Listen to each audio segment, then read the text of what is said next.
Once upon a time, in a land far away, there existed a place called the Congo Free State in sub-Saharan Africa. It was a time when maps were filled with uncharted territories, and the world seemed vast and full of mysteries. Today, Binge History will take you back to the late 19th century, under the reign of King Leopold II of Belgium, a time when the Congo was not free, and the shadows of exploitation stretched far and wide. Imagine a world where the name Congo Free State was the cruelest irony, a land where freedom was but a shadow. Before we delve into deeper, don't forget to like, share, comment, and subscribe to the channel.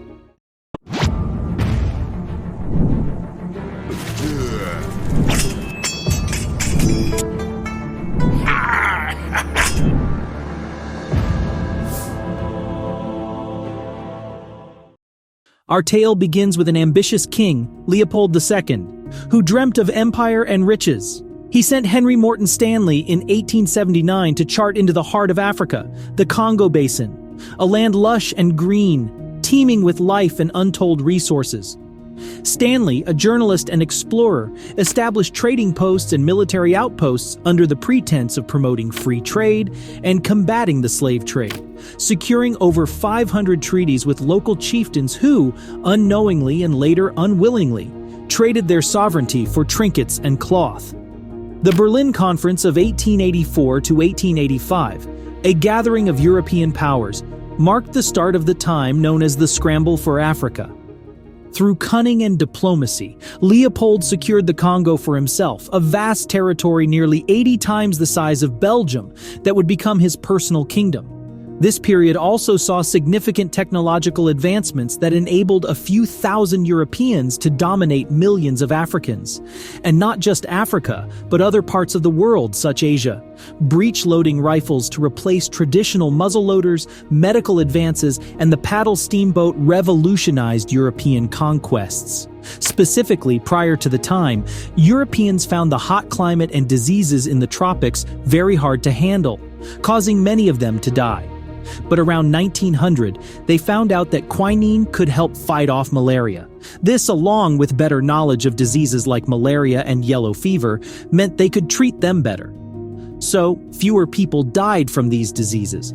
Along with these innovations, Leopold was able to use a few thousand men to control millions, a testament to the power of technology and the will to dominate, making the exploitation of the Congo's resources, especially rubber, so possible on an unprecedented scale. Before venturing into the rubber trade in the Congo, King Leopold was drowning in debt from his previous endeavors in the region, desperate for a way to turn his fortunes around. The arrival of John Boyd Dunlop's inflatable rubber bicycle inner tubes in 1887, along with the explosive growth in the popularity of automobiles, sent the global demand for rubber soaring.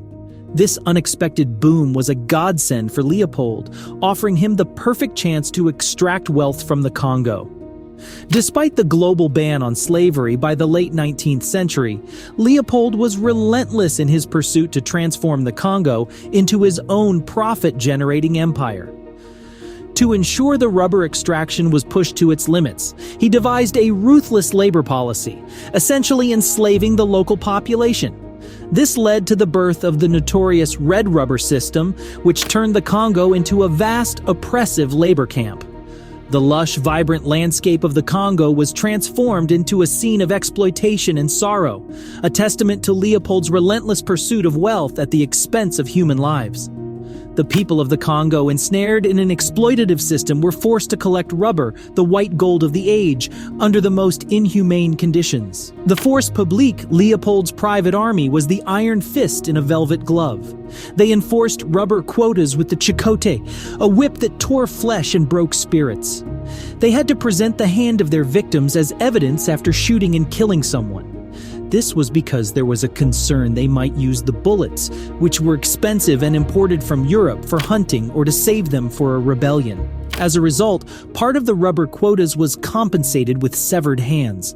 The Congolese lived under a reign of terror, where the price of rubber was paid in blood.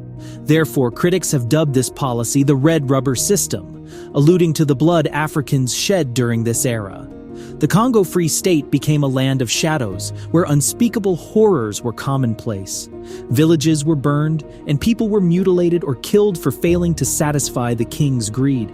The severed hands of men, women, and even children became symbols of a grotesque economy of violence. A young officer shared a story about attacking a village that had complained. The leading officer told us to cut off the men's heads and place them on the village fences, and to hang the women and children on the fence like a cross. A Danish missionary, after witnessing the killing of a Congolese person for the first time, noted, "The soldier told me, 'Don't feel too bad about this. They would kill us if we didn't collect rubber. The commissioner has said he'll reduce our duty time if we bring in lots of hands.'" Leopold approved the establishment of child colonies, where orphaned Congolese children were taken and placed in schools run by Catholic missionaries. In these schools, they were taught to either work or become soldiers. These were the only schools receiving government funding. Unfortunately, over 50% of the children sent to these schools succumbed to diseases, and many more perished during the forced treks to the colonies. For instance, in one march to a mission school, out of 108 boys, only 62 made it alive, with 8 more passing away within a week. The population of the entire state reportedly fell from around 20 million to 8 million. Despite the horrific consequences, Leopold II viewed the Congo as his personal venture, showing little concern for the suffering his policies caused. However, opposition emerged, notably through the Congo Reform Association, established by British individuals in the early 20th century. Figures such as Edmund Dane Morel and Mark Twain also played significant roles in revealing the brutalities to the world. Their bravery ignited worldwide outrage, challenging the king's brutal rule. The growing anger in Britain and other European countries eventually pressured Leopold to relinquish control of the Congo to the Belgian government. By 1908, the Congo Free State was dissolved and became the Belgian Congo, a colony under the Belgian Parliament's oversight. However, the true cost of Leopold's rule was measured in human lives. Millions perished, victims of violence, disease, and despair. The Congo, once vibrant and full of life, was left scarred and diminished, a testament to human cruelty and greed. The legacy of the Congo Free State under King Leopold II is a dark chapter in the annals of history. It serves as a reminder of the depths of human depravity and the enduring spirit of those who resist oppression. As we reflect on this tale of greed, power, and resilience, let us not forget the lessons it teaches us about the value of freedom and the importance of standing against injustice, wherever it may be found. Thank you for watching Binge History. We will see you next time.